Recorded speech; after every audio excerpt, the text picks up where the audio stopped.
Alors les journalistes sont devenus presque incontournables dans l'univers des cosmétiques. Leur avis compte et les marques le savent. Mais aujourd'hui, il y a d'autres personnalités qui font beaucoup parler d'elles. Ce sont les blogueuses beauté. Qui sont ces femmes? Quelle influence ont-elles auprès du grand public et des marques? Alors c'est ce que nous allons découvrir dans l'enquête sur les nouvelles femmes d'influence.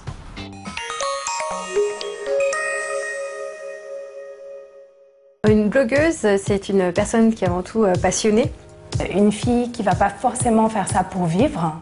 Experte dans son domaine, qui va livrer ses conseils en principe quotidien ou en tout cas du moins hebdomadaire au minimum. Les blogueuses, omniprésentes sur la toile, elles disent tout haut ce que beaucoup pensent tout bas. De plus en plus de femmes les suivent chaque jour. Les marques s'y intéressent. Alors qui sont ces nouvelles femmes d'influence?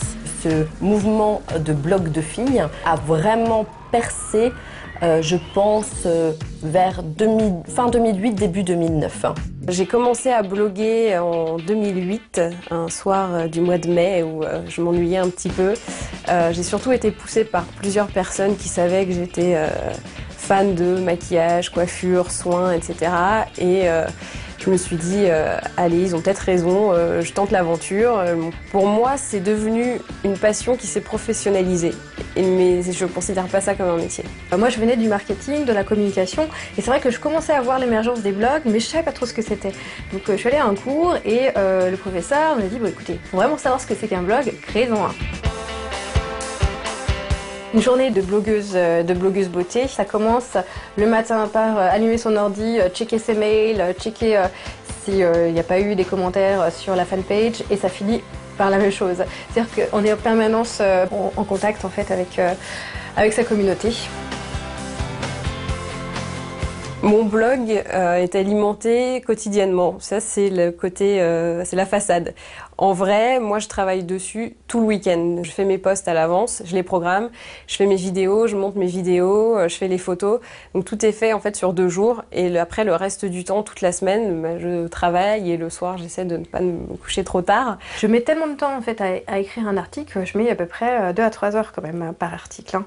Donc ça, c'est juste l'écriture, la mise en page, etc. Mais après, il y a la phase de test, les photos, prendre éventuellement contact avec une marque pour se renseigner si c'est possible de tester ce produit ou aller tester un soin, aller tester le soin.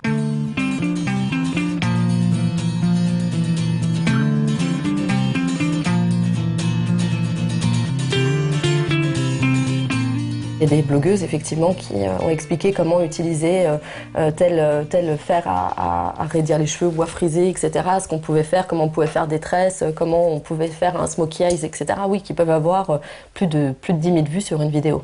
Quand j'ai dépassé les 50 000 visiteurs uniques, j'ai commencé à me dire « Waouh, ça fait du monde ». Il y a vraiment beaucoup de personnes qui viennent, il y a beaucoup de commentaires, on reçoit beaucoup de mails, on a une fanpage qui devient de plus en plus importante, des gens réagissent. Là, quand on voit ça, quand on a ce retour par des chiffres, par des mails, des gens qui vous arrêtent dans la rue, enfin, c'est des choses où on se dit finalement ce que je fais, les gens regardent, aiment et vraiment sont impliqués eux aussi. Déjà le fait que la presse en parle, reconnaisse aussi entre guillemets le travail, même si au départ, franchement, pour moi c'était pas un travail, c'était un loisir. Et au fur et à mesure, finalement, j'ai pris de l'ampleur avec le blog, ce qui m'a permis de me faire connaître aussi des marques. Quand on a un blog qui marche, oui, on peut gagner de l'argent avec les partenariats avec les marques.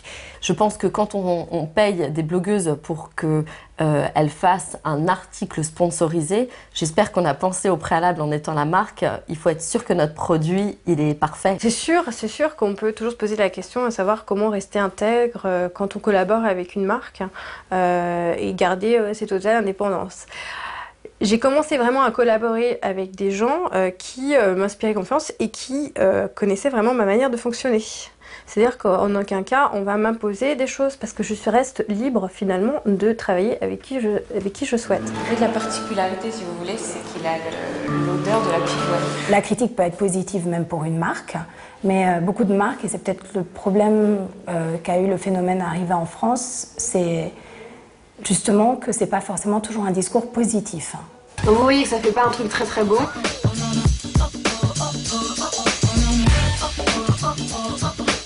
Quand une critique est construite et qu'on ne dit pas juste « ça pue, ça gratte, machin », les marques prennent en compte notre avis et vont améliorer dans le sens. C'est déjà arrivé plusieurs fois que, par exemple, j'avais testé des crayons pour les yeux et j'arrivais pas à ouvrir les crayons.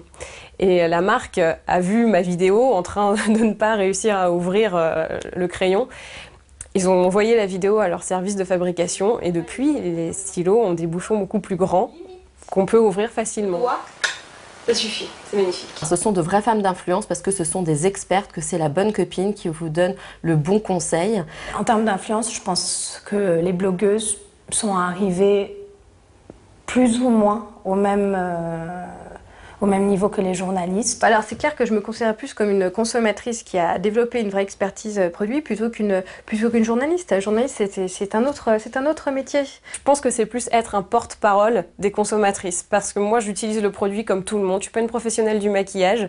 Je suis pas pro dans la formulation des crèmes. Je sais pas à quoi servent tous les ingrédients forcément.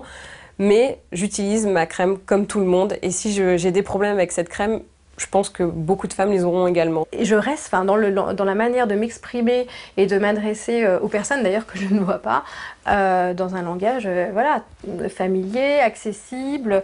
Voilà, je suis Chris et j'écris en fait mes impressions. Et j'ai vraiment envie de garder cet aspect-là parce que c'est dans la continuité. C'est dans la continuité de mon expérience et de ma passion, tout simplement.